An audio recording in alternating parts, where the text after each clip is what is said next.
Hello, friends, and welcome to Figure Study, where we are taking a look at Cloud9's Quakeblast. It was surprisingly difficult for me to track this guy down. I guess Quakeblast is sort of out of the runnings at this point.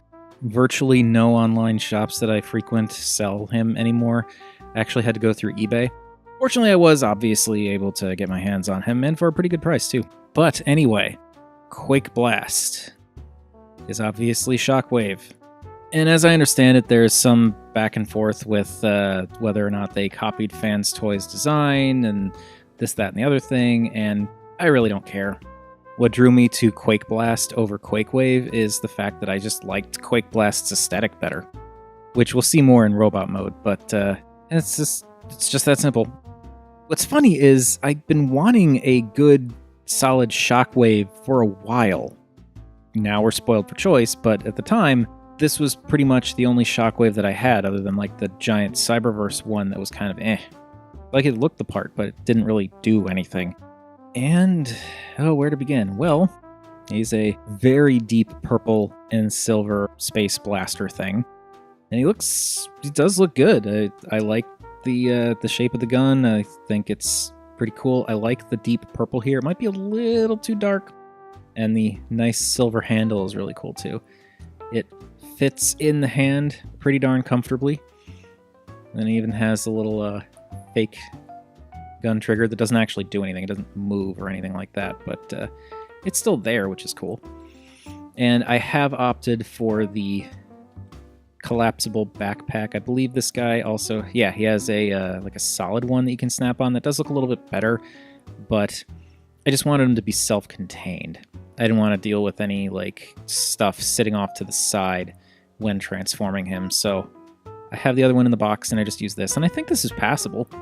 I mean, it does make the shape, and you've got the little blasty thing in there, and the silver works pretty darn well. Like, yeah, you could see the seams there, but considering the fact that this thing turns inside out, I'm okay with that. And you've got the pipe that I attached because I wanted it to be on the back of his arm rather than the top. So that's why this kind of goes around. If I had attached it to the top, then it'd be kind of going up like this, but I think that works. And I did have to do the thing. People have said that like it's difficult to get these hoses plugged in, and yes, definitely. I basically just did the trick that was recommended on TFW, which was take a hairdryer to the ends of the hose to get it nice and warm and pliable, and then shove it in there, and by the time it cools down, it's nice and solid. Haven't had any issues with the hose popping out since, which is nice. Got a little sight up top there, and yeah, it's cool. There's a lot of little kind of molded details throughout as well. I would take out Siege Shockwave to do a comparison at some point, but Siege Shockwave is boxed up because he's been sold, so sorry. I don't know, there's not a whole lot to say about Shockwave's gun mode. It's kind of obviously a robot that's compacted and stretched up, but at the same time, only if you really know what you're looking for. I think Shockwave's irregular enough in terms of his design that could work as a non-transforming thing, aside from the joints that are visible. And doing size comparisons for this it's going to be difficult. So I'm going to try and balance them in the background here. Balance, balance, balance. Okay. So, 4 size comparisons. There he is with the Siege Deluxe, and as you can see, quite big. And he's also no slouch next to the Duck Tank. And yeah, I think that's going to do it for the gun mode. I'm sorry, there's just not a whole lot for me to say about this mode. I think it's effective, it's cool, it's shockwavy, but it's really the robot mode that's got me interested in this figure. So we are going to get to that, and it's going to be difficult to keep this on camera for a part of it because of the strange shape of this figure, but I'm going to try.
Whew, my shoulders hurt.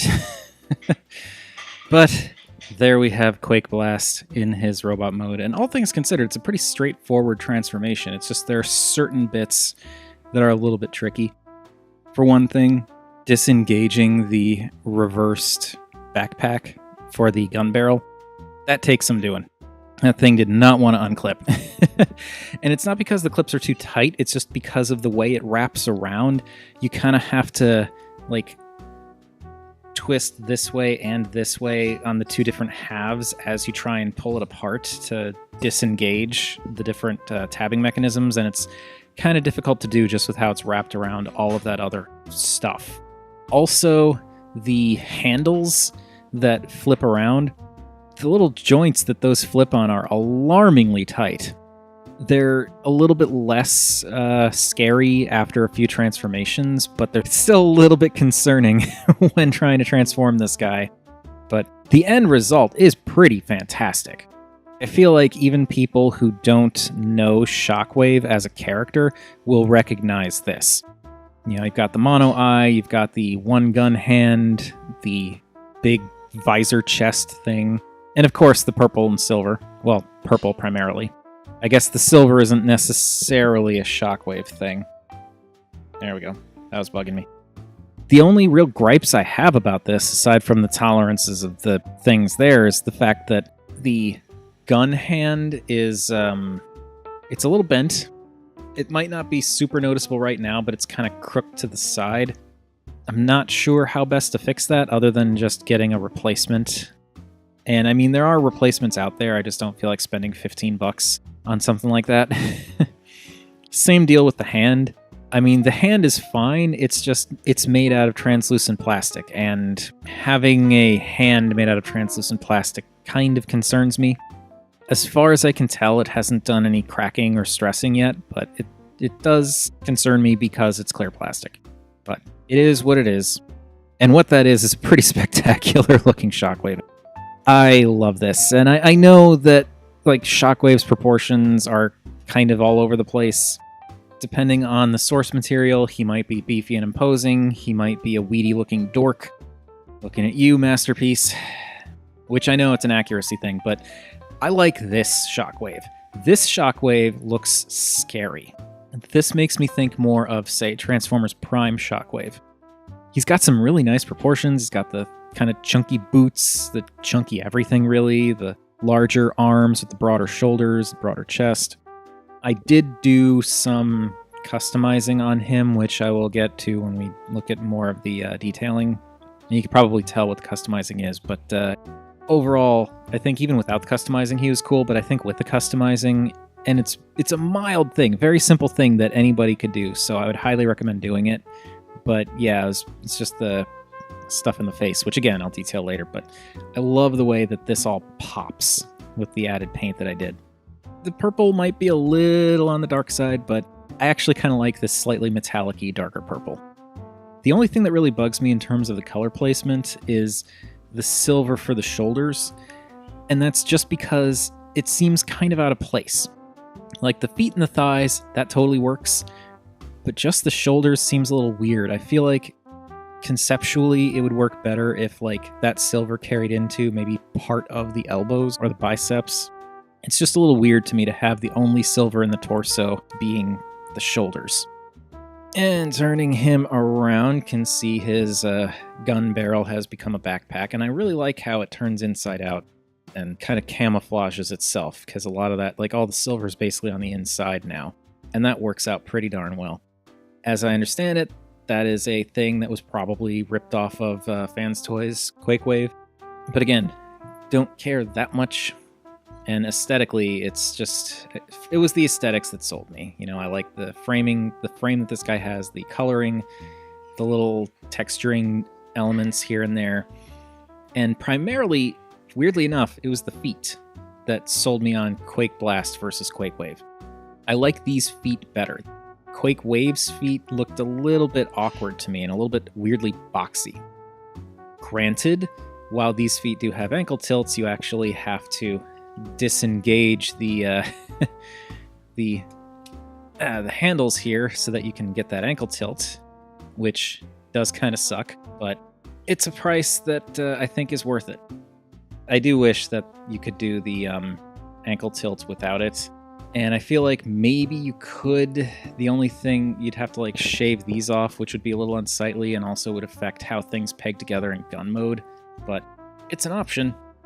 One other thing I wanted to talk about, because I was unclear on this myself, for the transformation into gun mode, you want these bits facing out, and this is going to end up facing in, and you can turn at the knee to do that, but the thighs are actually designed so that you can see when you turn them, they actually come in a little bit closer. So you want to turn the thighs to turn this around for transformation, because that way the legs will be closer together and they'll peg in more solidly.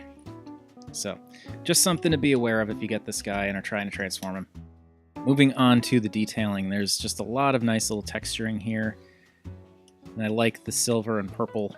It's such a nice metallic purple. I've said that already, but I really, really like it. Lots of texturing all the way up. On into that midsection. And the chest there, which this bit here, I actually took the figure apart. I didn't take the figure apart. I took the torso apart, which I just like flipped this down like I was going to move the head in, and then there are some screws on the back. You can unscrew them to put in a battery that will allow you to light this chest up. I did not care for any of the light gimmicks that Quakeblast has, so I actually ended up taking this plate off and painting the inside of it silver, because I wasn't going to use the light up feature, and by painting it silver, it makes this kind of stand out a little bit more. Also, I applied the white Decepticon logo on the top of the chest there. I believe his Decepticon logos are supposed to go on his forearms, but there's not a whole lot of space for Decepticon logos there, and I personally just think it looks better up there, and I like the white outline logo that I got for that too. Anyway, moving on to the arms. Some good detailing on the arms. There's that clear hand, which looks fine. The fingers look kind of stumpy compared to the rest of the arm there, but for what it is, it's fine. It's not the best proportional hand, but it's Shockwave. You're not staring at that hand. You're staring at this hand, and this hand, you can see the bend in there, which is just disappointing. But it's okay. I could get a replacement, probably. It's fine.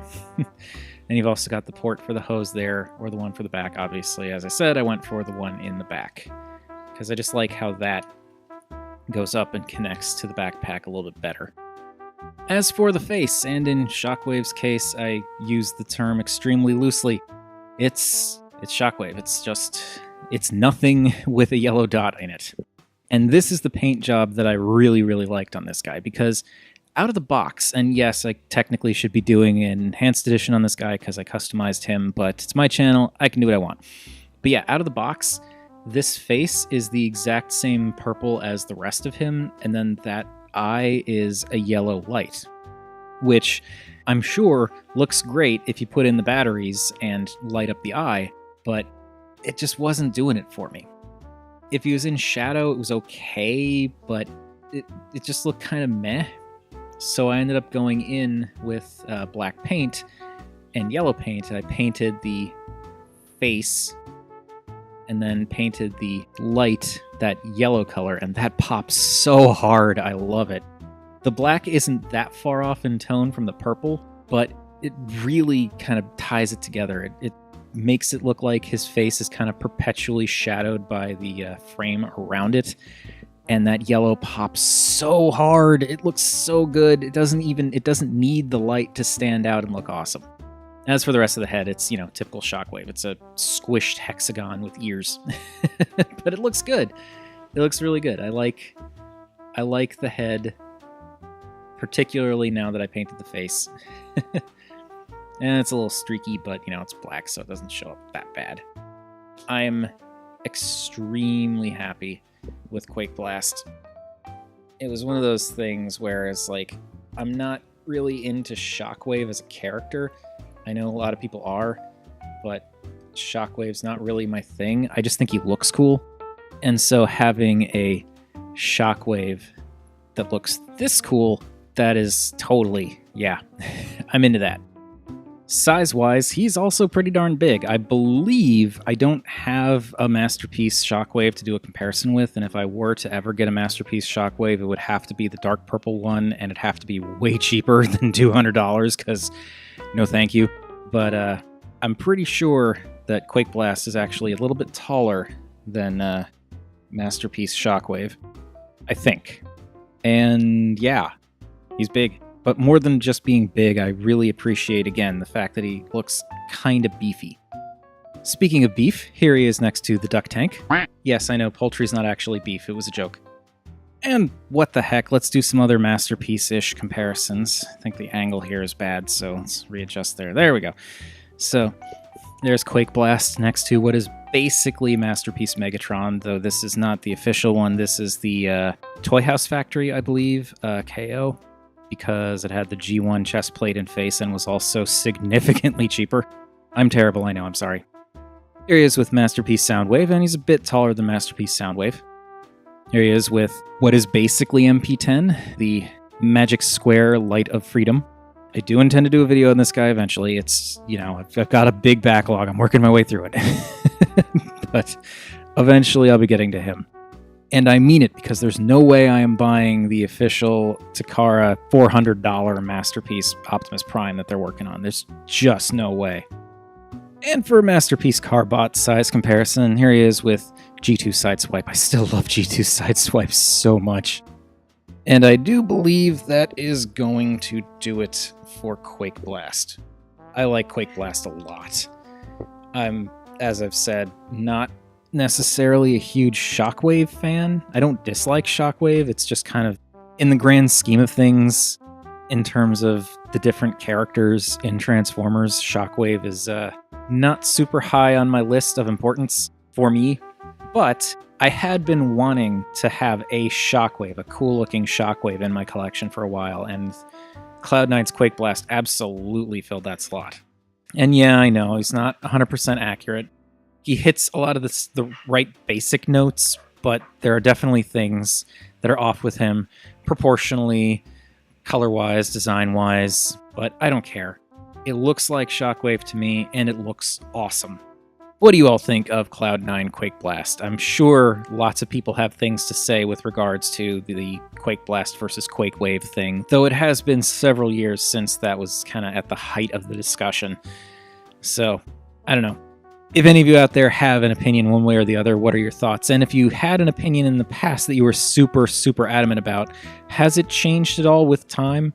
I imagine, you know, things have moved on a lot since then. Heck, Masterpiece Shockwave came out a fair bit after that controversy ended, and I think people kind of forgot about it. But I am curious to know what you all think.